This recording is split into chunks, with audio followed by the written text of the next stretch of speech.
And if you have your phones and you want to video it, I advise you to do that. If you want to enjoy this one. I thank you, Trish. Bottom of my heart.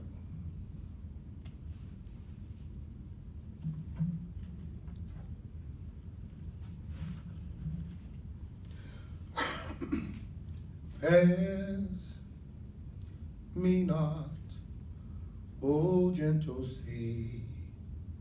Savior.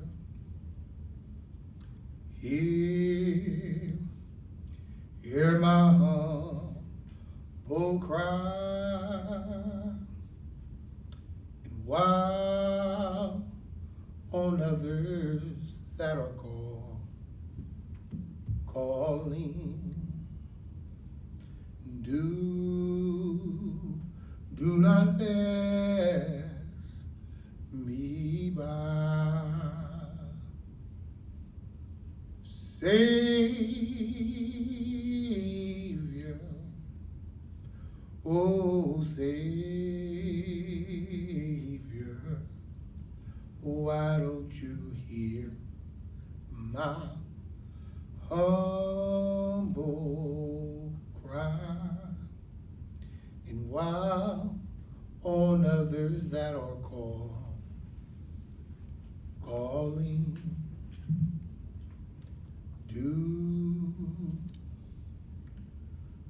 do not pass me by.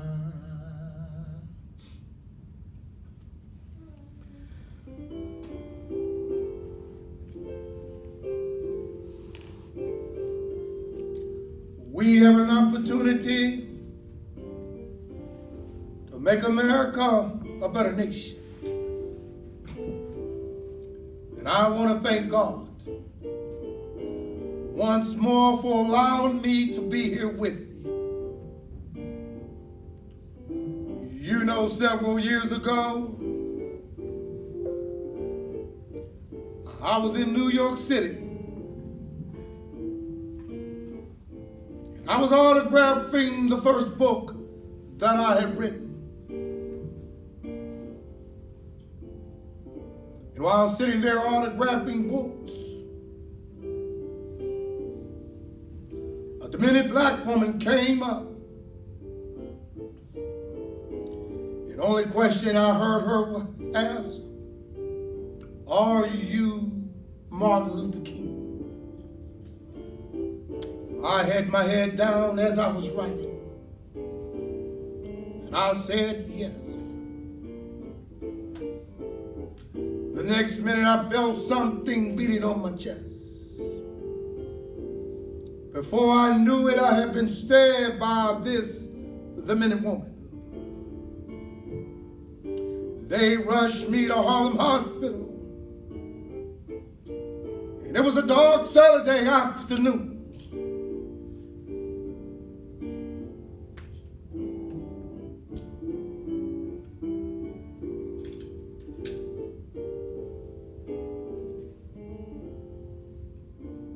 That blade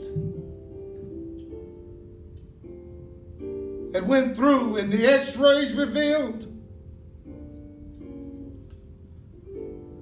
that the tip of the blade was on the edge of my aorta. That's the main artery. And once that's punctured, you're drowned in your own blood. That's the end of it. Well, the next morning in the New York Times wrote that if I had barely sneezed,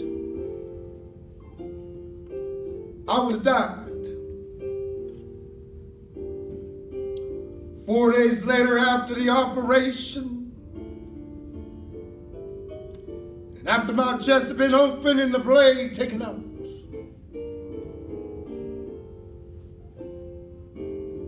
they allowed me to move around in the wheelchair of the hospital. They allowed me to read some of the mail that came in from all over the countries and all over the states. Con letters, I received a letter from the president and the vice president. I don't remember what that said. And I received a letter from the governor of New York. I don't remember what that said.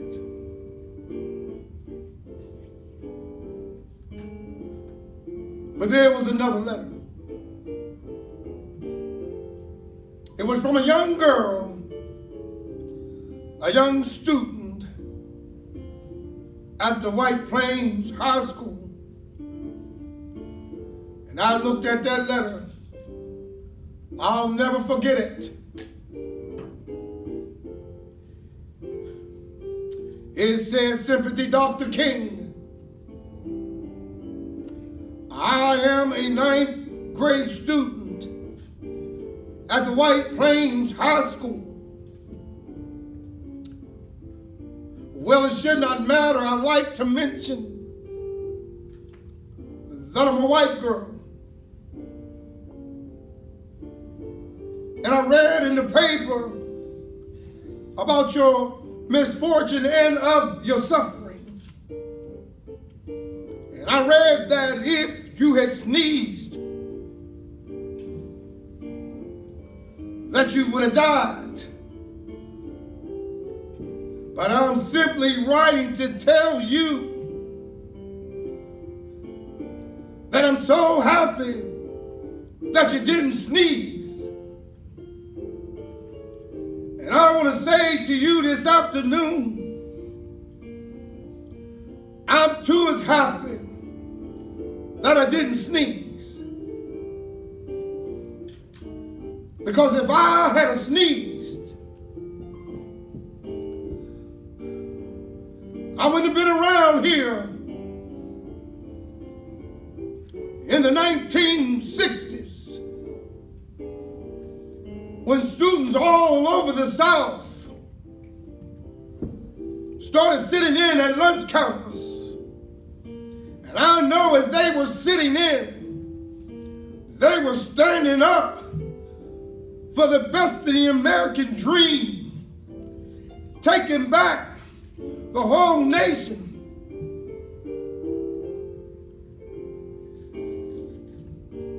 Of the Declarations of Independence and the Constitution. If I had sneezed, I wouldn't have been around here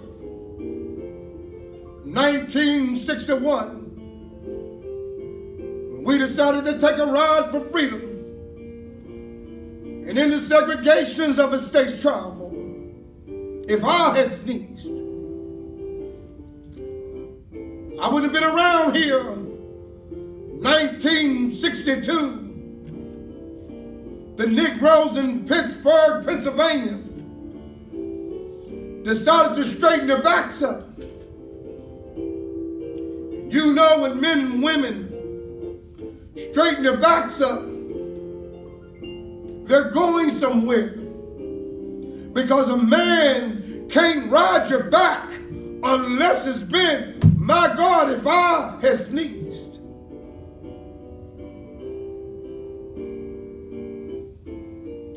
I wouldn't have been around here 1963 when I had a chance to tell America about a dream that I had had. If I had sneezed, I wouldn't have been able to support the sanitation workers in Memphis. If I had sneezed, well, you know, it really doesn't matter to me now. Like any man, I like to live a long life. Longevity has its place. And I'm not concerned with that now. All I want to do is God's will. And He allowed me to go up to the mountain.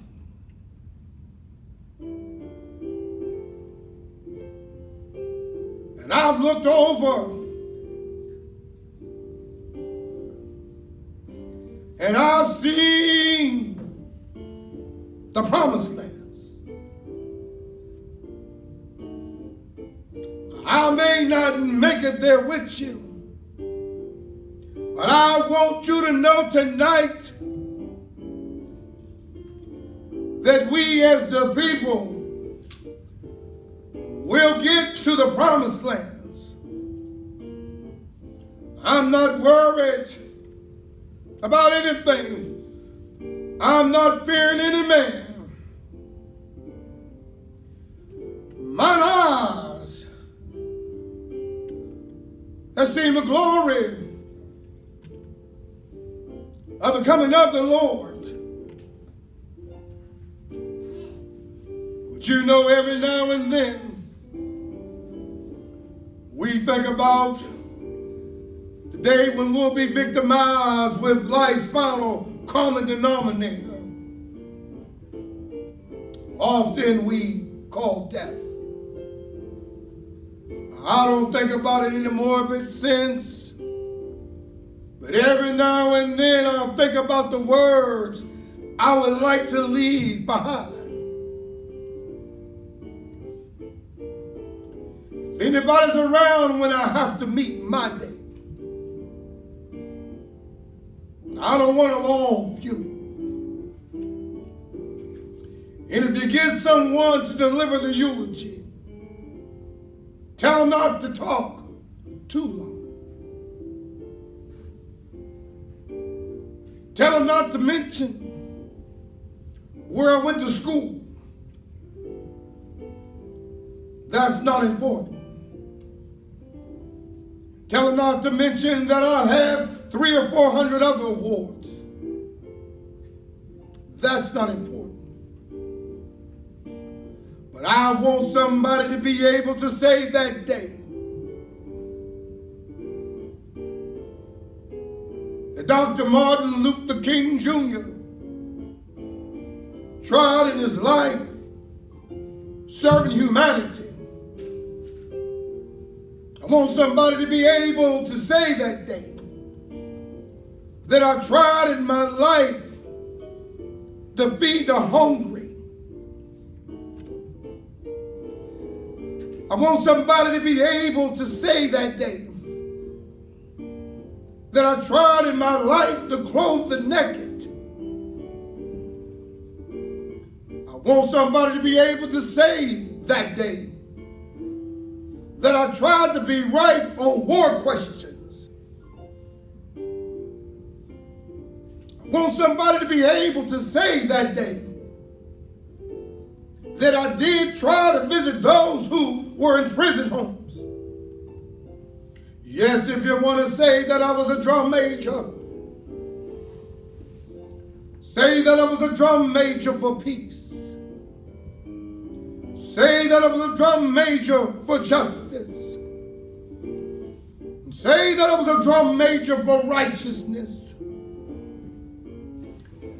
I won't have the fine, luxurious things of life to leave behind. I won't have any money to leave behind. All I want to leave behind is a committed life.